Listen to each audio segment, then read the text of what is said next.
Hello and welcome to the DIY Homebuyer Podcast, episode number 2.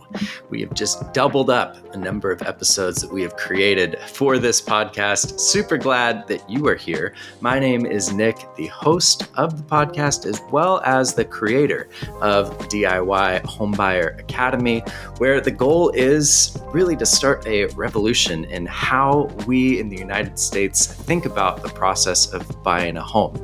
I'm here to empower you to represent yourself the next time that you buy a home instead of having to hire a costly buyer's agent. And why would I do that? Well, one, because you could save $15,000 or more in agent commissions, but also because you'll have far more control over the home buying process, a much deeper understanding of it, and you'll develop confidence and competencies that are going to serve you in every other area of life. I really believe that our society is best when people are empowered to act independently or autonomously. I don't like being in a culture that makes us reliant and dependent upon other professionals. Yes, professionals can be good. I'm not advocating for DIY heart surgery, but I think in things like buying a home, it's a weighty decision. It's financially one of the biggest decisions that you'll make. There's some complications to it, but it's not rocket science. And with some education and guidance, you can absolutely figure it out. There's been a real lack of education and guidance because realtors and NAR and brokerages don't want you to be able to do it by yourself. And I want to change that. I want to tear down the gatekeepers that have held back you from being an educated consumer. So I'm glad that you're here. I'm glad that you're joining me in this movement that we're starting. I'm super excited to see where it goes. To the very end of creating and adding value, I do want to just highlight a couple of things here.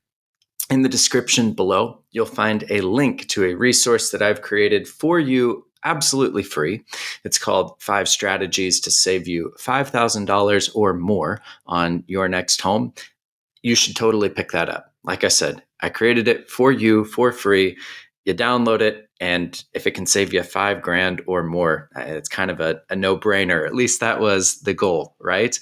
And then do also connect with me. You'll see links to all of my other social things where I'm creating short-form videos and just trying to create as much valuable content as possible to help you become a more educated home buyer.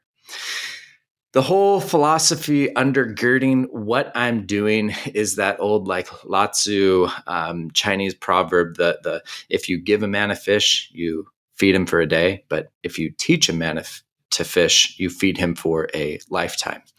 And I just love that whole idea. And when I think about what it is that I want to build with my life and what I'll be proud of and what I want for my kids to see, the whole idea of being able to change the real estate industry, the way that we think about transacting homes, bringing more equity to that whole process in terms of saving people money on homes, making it more fair for unrepresented buyers. All of that just lights me up in a way that being a buyer broker just never did.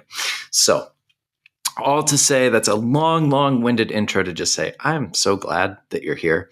If you missed episode 1, I recommend that you add that to your queue and go back and listen to it at some point, because that really does dive into who am I and why would I create this educational platform? Why am I doing this podcast? It also just gets into the fundamentals of what is self-representation. So if you got questions just about any of that, well, episode 1 should help answer those. If you still got questions, and obviously leave a comment or get in touch with me using the links in the description below, and would love to answer any of those questions.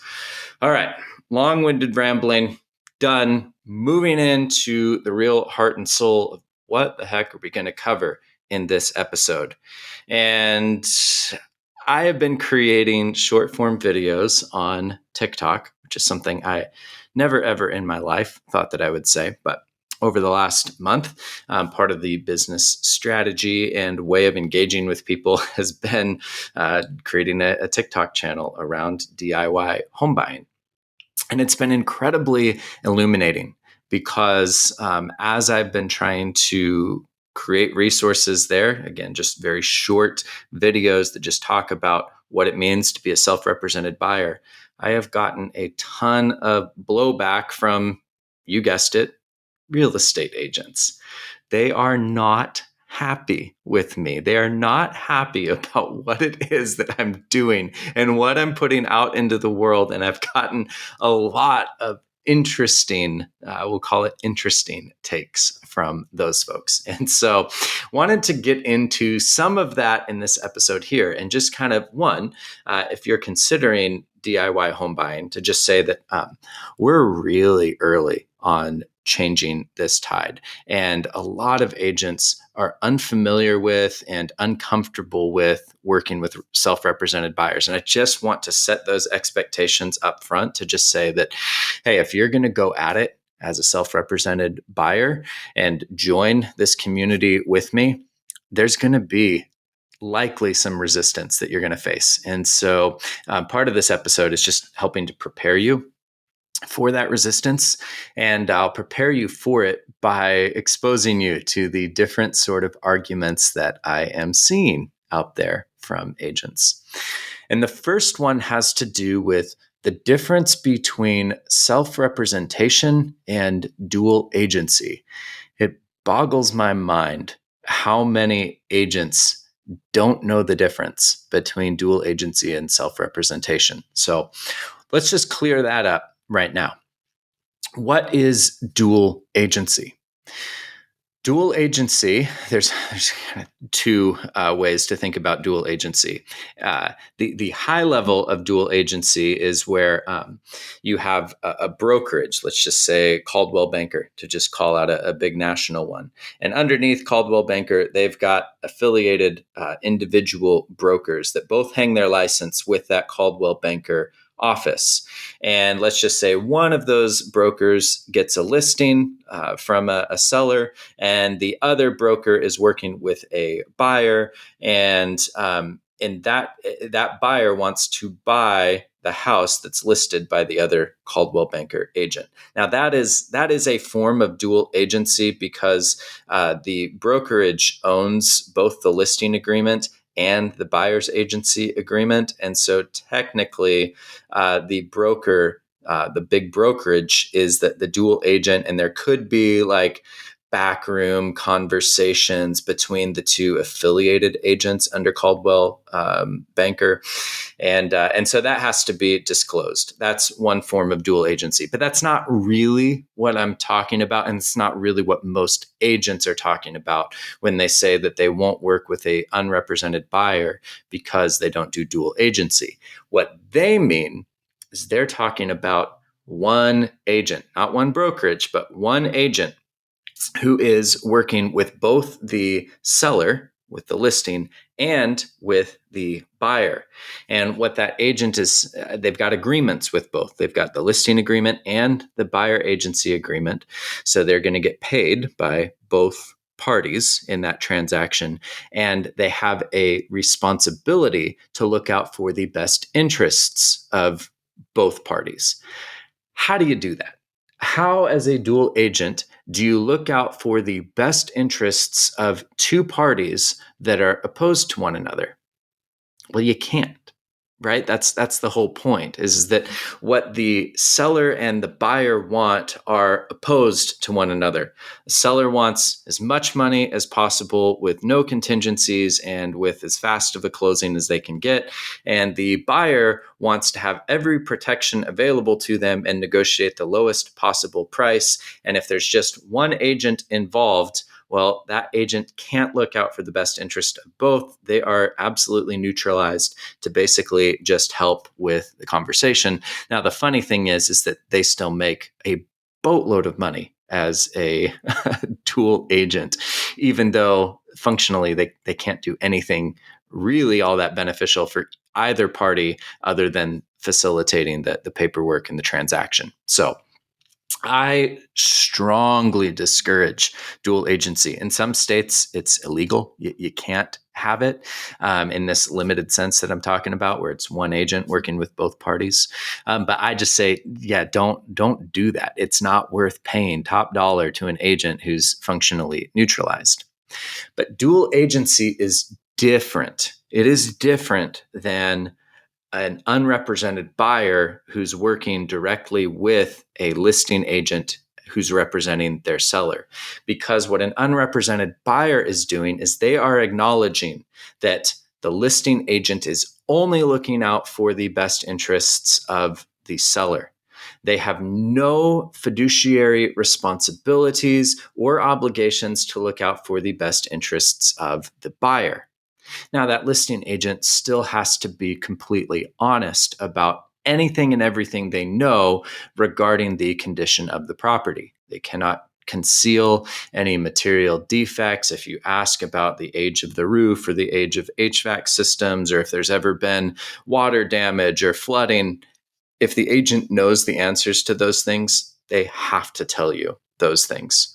But the thing that they don't have to do is they don't have to tell you how to negotiate, or if the seller would be willing to maybe come down $10,000 on the price.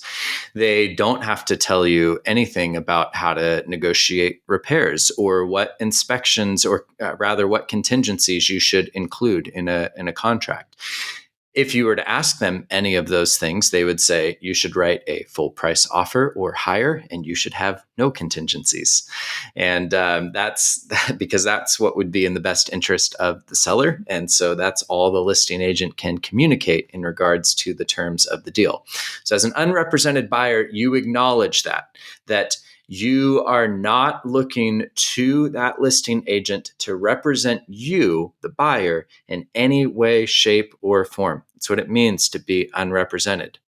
But it is absolutely your legal right as a consumer to enter into any transaction as an unrepresented buyer, just like you do on almost any other purchase you'd make. I say almost because I'm sure there's some other purchase I'm not thinking about where you have an agent representing you, but I can't think of it at the moment. Like when you walk into a dealership to buy a car, you're unrepresented. And unless you're like real special, real unique, when you book a vacation, you're not using a travel agent, you're booking it yourself. So you're a customer, and that's how you should think about it. That's how the listing agent should think about it. They should treat you with good customer service, but they are employed by the seller, not by you. So that's the thing that you've got to recognize, and that, frankly, it seems like a lot of real estate agents don't understand. That's been the maybe the number one thing that I've gotten pushback on the videos that I've created from other agents is they say that, oh, I don't do dual representation. I won't work with an unrepresented buyer. And that's just wrong.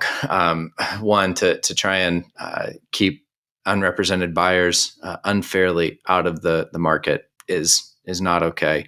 And so I just want you to be aware of that so that you're armed with the education so that if you do approach a listing agent as an unrepresented buyer, you can tell them, hey, I am not asking you to be a dual agent. I am not asking you to represent me in any way, shape, or form. I want you to treat me like a customer. Use those words and tell them that you'll even sign any disclosures that they want you to sign that recognize that they don't represent you, that they don't have a fiduciary responsibility to you, that they can only act in the best interest of the seller, whatever it is that they need to say so that that their bases are covered and that they're not liable. That's their big concern, is they don't want to be liable for what's called implied agency. They don't want it to look even at all like you're looking to them for some sort of advice, because that puts them in potentially legal hot waters. So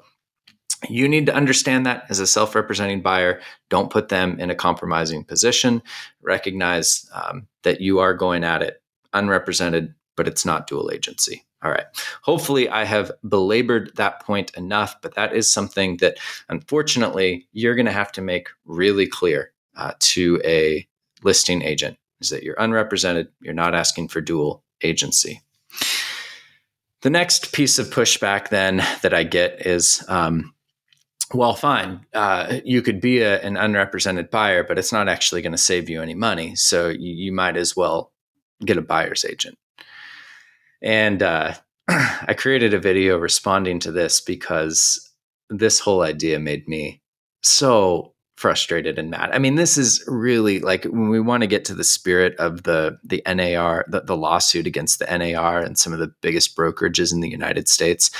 It's this kind of arrangement, which I'm about to explain, that caused these lawsuits. And at some point, I'll do a full episode that just unpacks the NAR lawsuit and what all of these changes are. But the thing that really kicked off the NAR lawsuits was the pre-negotiation of commissions that buyers really had no say in. And so I've got agents that are in my comment section, and what they're saying is that unrepresented buyers don't save any money because in the listing agreement, the listing agent will make 6% if they're working with an unrepresented buyer, but they'll only make 3% if they're working with a buyer that has a buyer's agent, because the listing agent will get 3% from the seller and the other 3% will go to the buyer's agent, which is so unfair because as a unrepresented buyer, you don't have any say in that negotiation, like you, at least with the way that those contracts are written. And so you understand the argument, right? Is that that you're not going to save any money because the seller pays the same amount whether you're unrepresented or not.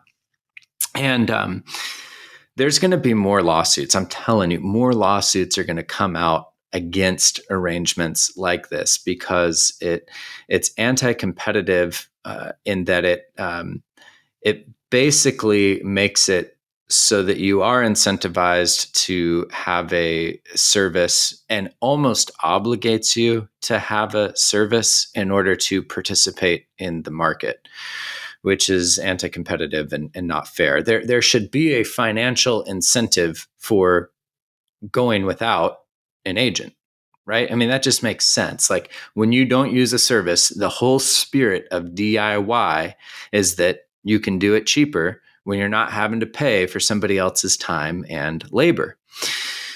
So I've got agents that are bragging about this, and just know that there's going to be lawsuits that are coming, and also know that contractually, gosh, everything is negotiable. And so I think that if you're talking with a listing agent and they say, well, you might as well get an agent because my seller is offering 3% compensation to a buyer's agent, you should push back on that and say, hey, I don't want to have an agent. I want to do this myself. I want to take the responsibility, and I'm going to go through all of the right processes because I am educated. I am listening to Nick with DIY Homebuyer. I do have an attorney that I'm going to work with to review the legal contracts at a fraction of the cost of having a buyer's agent, by the way. I'm going to do this right. And because I'm taking on the responsibility, there should be a discount to me, and see how you can negotiate that. I mean, maybe it's that instead of the listing agent getting the full 6%, they get 4% and you get a 2% discount. And that still, I mean, it's so scammy that a listing agent would have to do that, but it's still a better deal for them than it is if they have to split the commission 3% because the other party has a buyer's agent.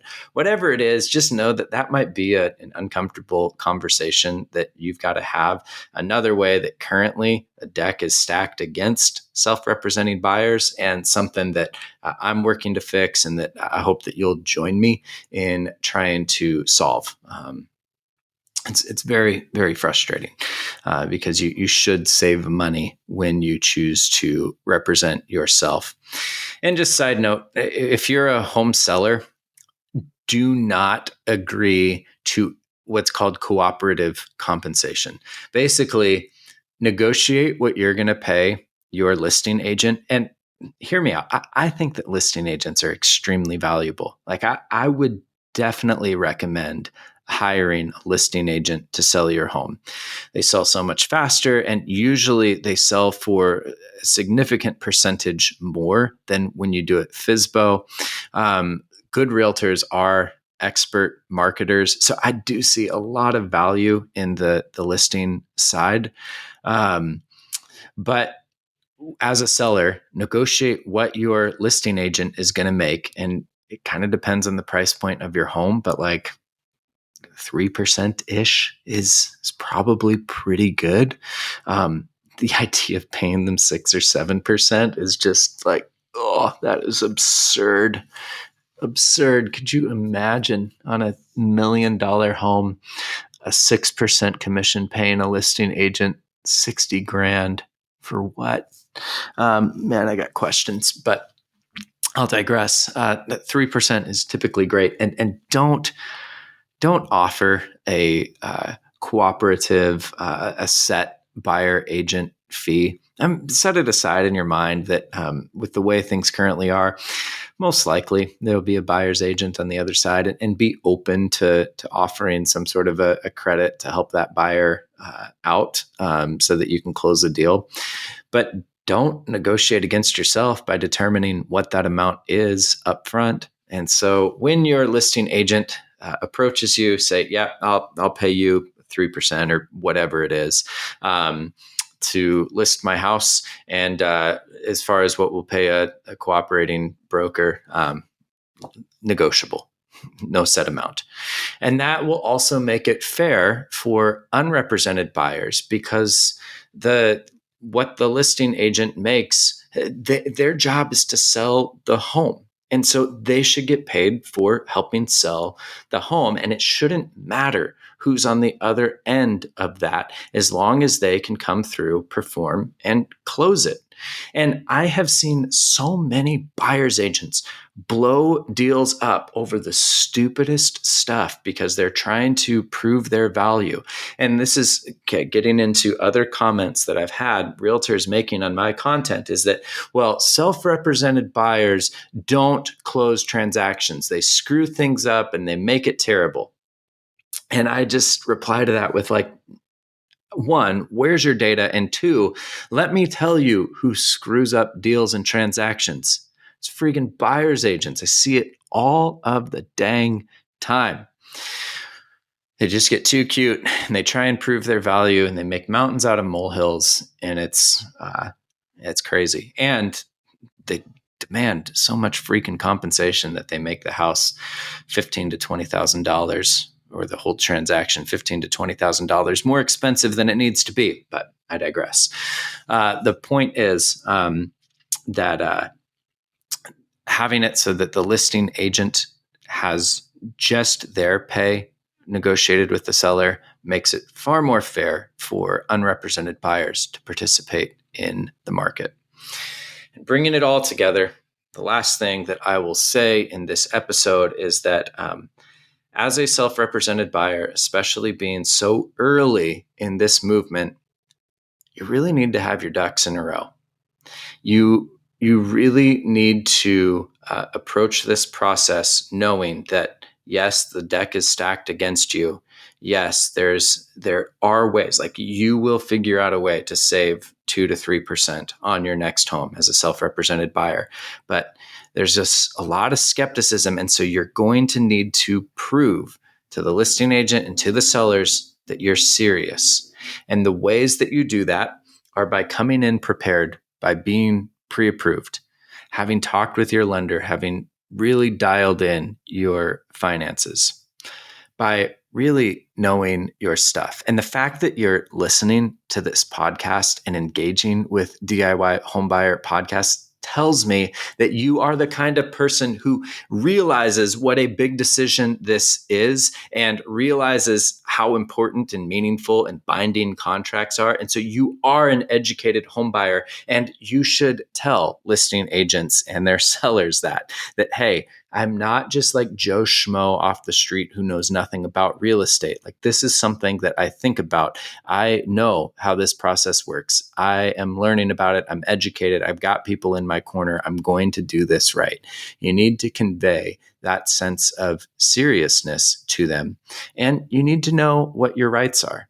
If you can tell a listing agent that I know my rights as an unrepresented buyer. I know what your obligations to the seller are. I know how real estate commissions are often structured. I know what's in the NAR lawsuit. I know about all of the changes that are happening. Like, realtors on average, they just get so intimidated by you knowing things, which is, again, probably why they blow up my comments. They don't want you to be educated. They don't want you to know things, because that knowledge is power, and that power is threatening to them. And so I want you to make them feel that, of that I am not just your average person. Like, I am competent and I am confident in my ability to purchase a home as a self-represented buyer. I want you to make them feel that, but in a way that's very polite and winsome. That's the last thing. There does tend to be an air. I'm not saying you as a listener to this podcast, but in general, among kind of the DIYer culture, and you read some of the threads on Reddit and forums like that, and there can be a air of arrogance to a lot of people that have bought homes without agents, a lot of hatred toward agents out there. And I get it. Like, I get a lot of the frustrations. I get how some of that is warranted. I get how some of you have had terrible experiences with real estate agents and believe that they are the scum of the earth. But I am telling you, if you want to have a successful and smooth transaction, you've got to swallow those thoughts and those emotions. You've got to be professional and courteous, and you've got to communicate well to the listing agent and to the seller, and not poke the bear and unnecessarily blow things up. So keep that in mind, of just being as polite and professional as you possibly can. It's going to serve you extremely well. And just know that you're part of paving a new way to think about buying homes. But I do believe that it's a better way. It's a more economical way. It's so much better for you to be in control. Like, this little caveat. I had somebody point out, I can't remember who, or I'd give them the credit. There is an irony in the fact that when it comes to getting paid, listing agents are actually incentivized for their sellers to sell the home for as low as possible and to make as many concessions as they will possibly allow.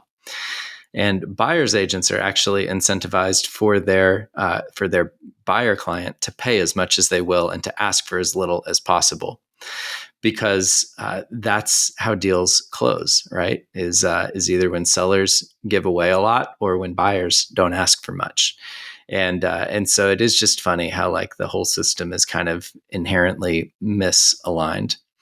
But I say that to you as a home buyer, that nobody is going to look out for your best interests better than you. And especially when just off the bat, you're able to save 3%. So on a $700,000 home, $21,000. And that gives you a lot of margin and buffer for, like, okay, so maybe if you had an agent, you would have been able to get $5,000 more of concessions out of the seller when it came to negotiating repairs or something, maybe. But that $5,000 doesn't, hold a candle to the $21,000 that you saved by not having an agent at all. So those are some thoughts to just stir in for this week. Let you know, right now we're looking at a bit of an uphill battle, but I believe, not to like oversell it, but I really do feel like, hey, this is a righteous cause. Like, what we're aiming for is a good thing. Like, we're trying to create more equality, more fairness, add more value, make it more economically efficient to purchase homes. And because I believe that we're fighting the good fight, even though it's an uphill battle right now, we're going to see success. So glad to have you along for the fight. Let me know in the comments.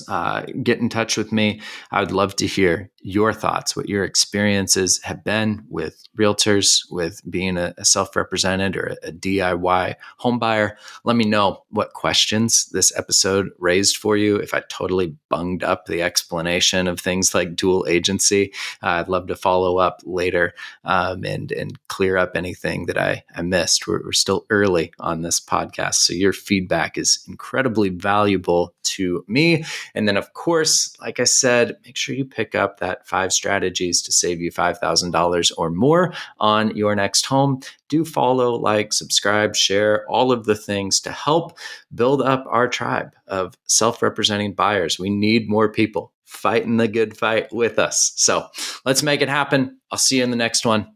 Thanks, y'all.